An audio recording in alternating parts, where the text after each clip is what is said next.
দেশের বাণিজ্যিক সিনেমার এক উজ্জ্বল তারকা ইয়ামিন হক ববি নিজেকে বারবার ভেঙে প্রকাশ করেছেন নতুন রূপে।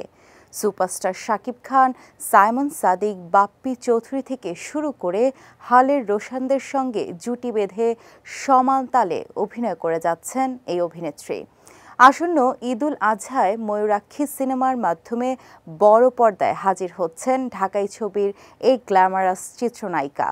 তার বিপরীতে আছেন অভিনেতা সুদীপ বিশ্বাস দীপ। এরই মধ্যে ঈদের এই সিনেমার পোস্টার, টিজ এবং পিরিতির বাজার গানগুলো বেশ আলোচনায় এসেছে। ময়ূরাক্ষী সিনেমায় অভিনয় প্রসঙ্গে ববি বলেন, আমি নিজেকে ভাঙতে পছন্দ করি। এই চলচ্চিত্রটিও ঠিক তেমনই। এতে আমাকে নতুনভাবে তুলে ধরা হয়েছে। গল্পের শেষ দৃশ্য পর্যন্ত টান টান একটা উত্তেজনায় থাকবেন দর্শক। আমি নিজেও কাজটি নিয়ে আত্মবিশ্বাসী। তিনি আরও বলেন, এমন চ্যালেঞ্জিং একটি চরিত্রে নিজেকে মেলে ধরতে পেরে দারুণ লাগছে।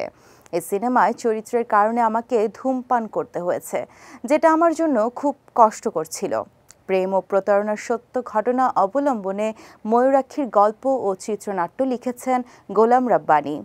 রোমান্টিক থ্রিলার ধাঁচের এই ছবিতে আরও অভিনয় করেছেন সাদিয়া মাহি, সুমিত সেনগুপ্ত, ফারজানা ছবিসহ অনেকে। সিনেমাটির সঙ্গীত পরিচালনা করেছেন জাহিদ নীরব। ময়ূরাক্ষী সিনেমাটি নির্মাণ করেছেন রশিদ পলাশ।